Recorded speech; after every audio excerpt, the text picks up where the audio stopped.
நடைபெற்று கொண்டிருக்கிற ஆட்சி 2021 தொடர்ந்து மக்கள் மத்தியிலே செல்வாக்கோடும் நாளொரு மேனியும் பொழுதொரு வர்ணமும் மு.க. ஸ்டாலினுடைய செல்வாக்கு உயர்ந்து கொண்டிருப்பதையும், அதே நேரத்தில் 2021க்கு பிறகு நடைபெற்ற அனைத்து தேர்தல்களிலும் திராவிட முன்னேற்றக் கழகத்துடைய கூட்டணி மகத்தான வெற்றியை பெற்று வருவதை கண்டு தாங்கிக் கொள்ள முடியாமல், எப்படியாவது இந்த அரசுக்கு கலங்கம் கற்பிக்க வேண்டும், இன்னும் தேர்தலுக்கு ஒரு 7-8 மாதம் இருக்கிற காரணத்தினால் ஈடியின் மூலமாக தமிழகத்திலே தொடர்ந்து பல காலமாக நிலுவையிலே பல வழக்குகள் டாஸ்மாகில் இருந்ததையும் மறந்துவிட்டு திமுகவின் மீது பழி சுமத்துகிற வகையில் பத்திரிகைகளை செய்து வருவதும், பாஜகவினுடைய தலைவர்கள் வாய்க்கு வந்தபடி பேசுவதும் தொடர்ந்து வாடிக்கையாக இருந்து வந்திருக்கிறது.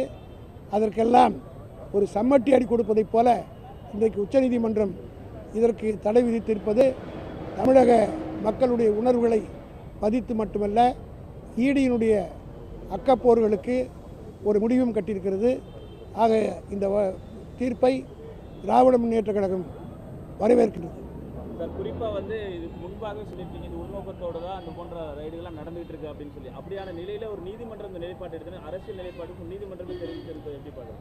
நாங்கள் எடுக்கிற ஒவ்வொரு முடிவும் நியாயமானது, நேர்மையானது என்பது அதுக்கு ஒரு அங்கீகாரம் நீதிமன்றத்தை கொடுத்த பிறகு, அது உச்ச நீதிமன்றமே கொடுத்துட்ட பிறகு வேற ஒரு அங்கீகாரமே தேவையில்லை.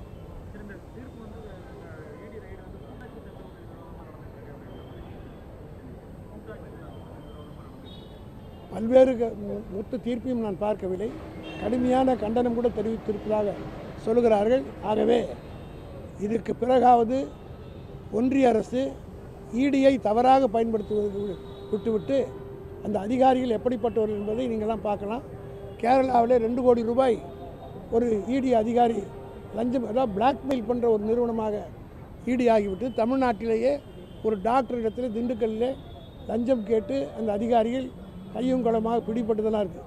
ஆக ஈடி என்பது பிளாக்மெயிலிங் ஆர்கனைசேஷன் மாதிரி இந்தியா பூரா செயல்படுவது தான் உச்சநீதிமன்றம் சுட்டிக்காட்டுகிறது.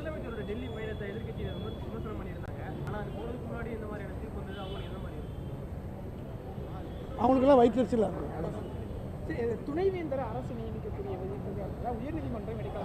அது அப்பீல் போக இருக்கிறோம். அதனால உடனுக்குடன் செய்திகளை தெரிந்து கொள்ள சன் நியூஸ் பெல் ஐகானை கிளிக் பண்ணுங்க.